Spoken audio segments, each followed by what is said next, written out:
Este vídeo foi gravado para o trabalho da disciplina Multimídia sobre P do curso de Engenharia Elétrica da UFMG.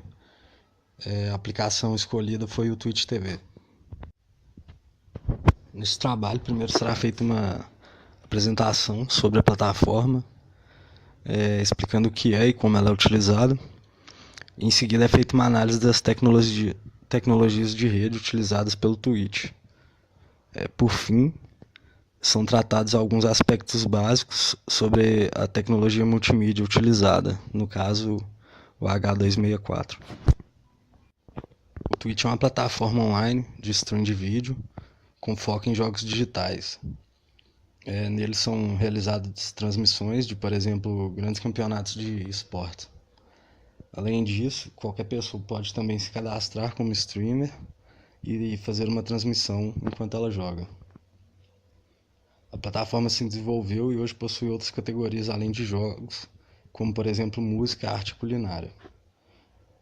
O Twitch foi adquirido pela Amazon em 2014. Hoje ele possui mais de 500 funcionários, média de 100 milhões de usuários de acessos por dia, e ele está em 41º lugar no ranking dos sites mais acessados. O Twitch é gratuito tanto para quem assiste quanto para quem transmite, só que ele oferece a capacidade de monetização por meio de propagandas e cadastros pagos em cada canal. O espectador, ao acessar o site, ele encontra um sistema definido por jogos e em cada uma dessas categorias os canais são ordenados pela quantidade de espectadores naquele determinado momento. Hoje em dia, além da transmissão em tempo real, o Twitch também oferece a possibilidade de armazenar essas transmissões para que elas possam ser oferecidas posteriormente como vídeo sob demanda. Em termos de rede, o Twitch funciona em 4 etapas básicas. Na primeira etapa, o streamer, utilizando algum software de captura de tela, envia o stream de vídeo ao Twitch TV, utilizando o protocolo RTMP. Na segunda etapa, esse stream de vídeo RTMP recebido, ele é processado por um transcoder localizado dentro da rede do Twitch para que seja transformado em diversos streams HLS, que é um protocolo de transmissão multimídia que funciona sobre HTTP. Na terceira etapa, que é a distribuição, esses streams HLS resultantes são enviados aos diversos usuários através de uma rede de distribuição de conteúdo, a fim de garantir a melhor vazão e latência possível. Já na última etapa, esses vídeos são também armazenados em data centers para que eles possam ser disponibilizados posteriormente como vídeos sob demanda. O fato de se utilizar o HLS para poder distribuir os vídeos, ele traz algumas vantagens. Por exemplo, o conteúdo pode ser transmitido por servidores web tradicionais que estão disponíveis.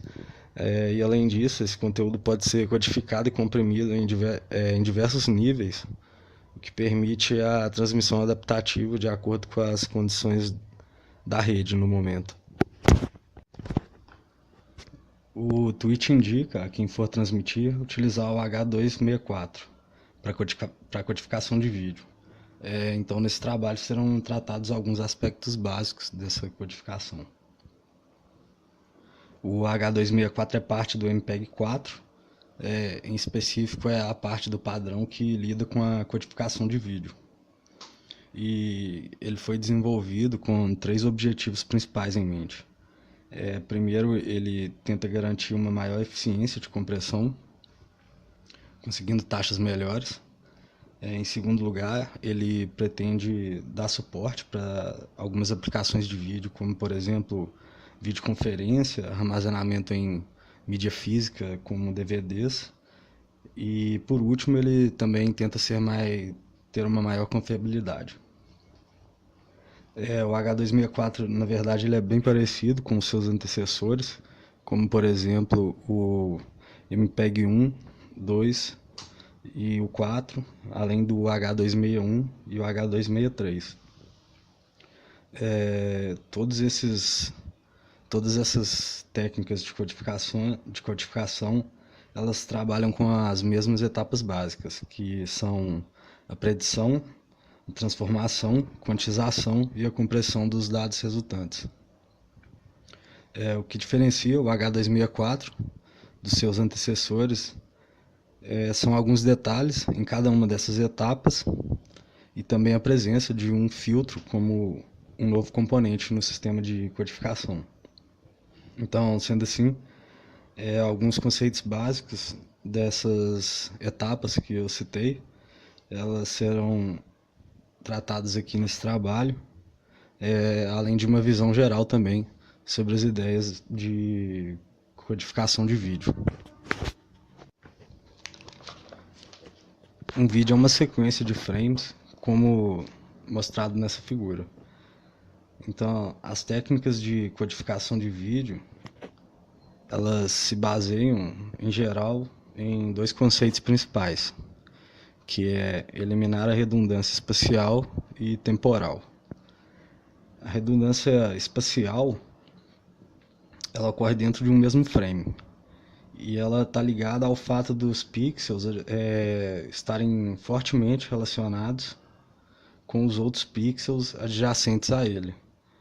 Em uma imagem, por exemplo, há grandes regiões em que pixels semelhantes estão próximos, que eles possuem o mesmo valor ou que variam muito pouco entre si espacialmente.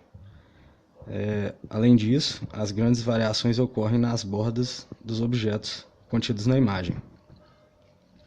Uma forma de analisar esse tipo de relação entre pixels, essa relação espacial, é através de uma transformada espacial, como, por exemplo, a DCT, que será vista mais adiante.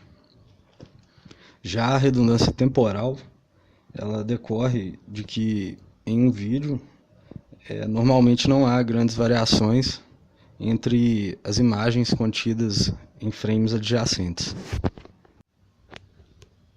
Então, com esses dois tipos de redundância presentes, um dos conceitos básicos que surge é o da divisão de frames entre frames do tipo I, P e B, como representados na figura.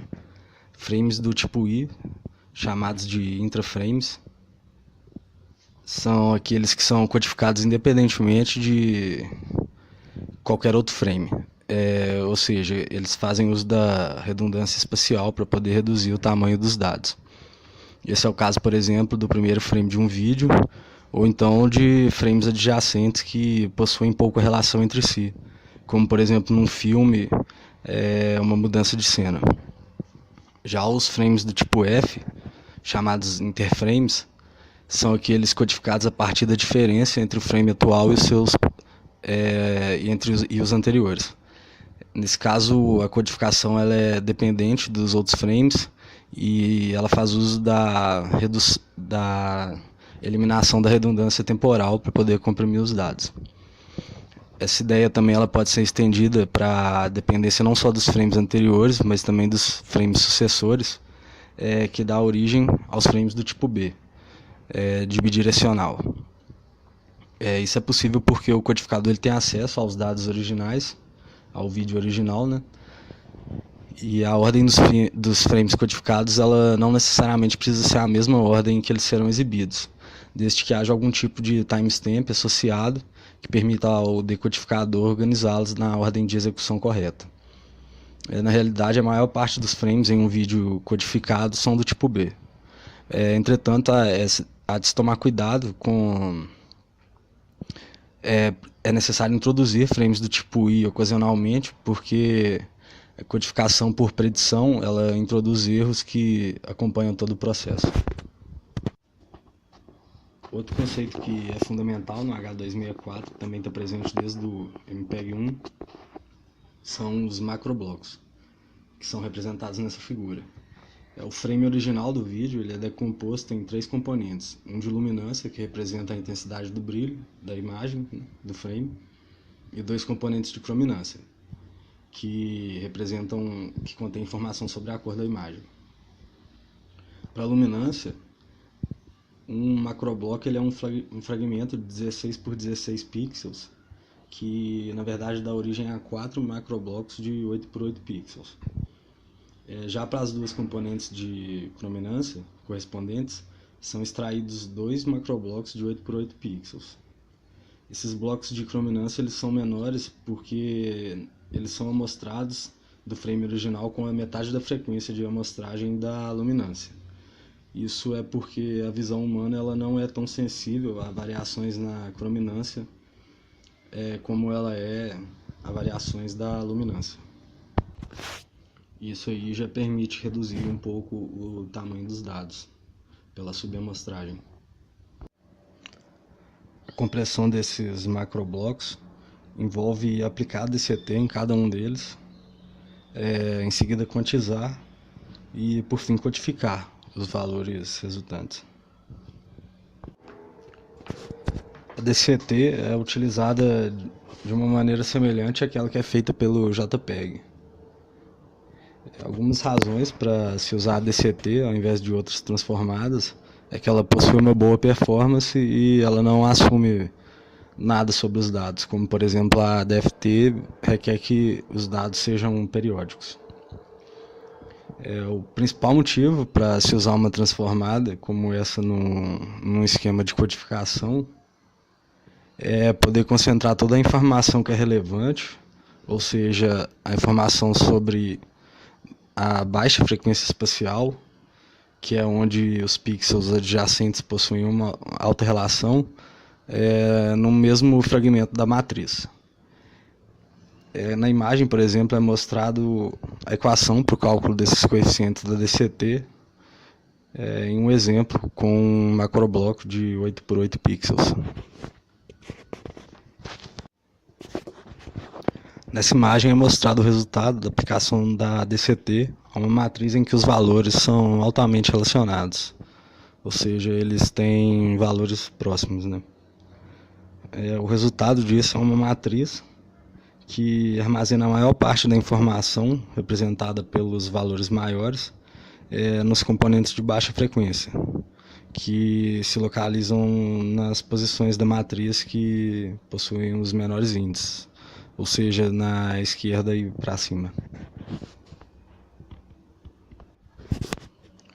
Então, após a DCT, é feita a quantização, que é a etapa em que a maior parte de perda dos dados e que de fato ocorre a compressão. Na quantização, os coeficientes da matriz resultante da DCT são divididos por coeficientes de quantização e em seguida são arredondados, produzindo uma matriz que é esparsa, cheia de zeros e com valores muito pequenos. Nessa etapa em que se encontra uma das grandes diferenças do H264 e seus antecessores, que se trata da matriz dos coeficientes de quantização utilizada. Essa matriz, além de variar entre cada uma das técnicas de codificação, ela também varia dependendo do tipo do frame que está sendo codificado, como por exemplo o I, P ou B. Então, por fim, esses valores da matriz resultantes da quantização, eles são então codificados, como por exemplo por código Huffman, e para poder, por fim, gerar os valores que serão transmitidos.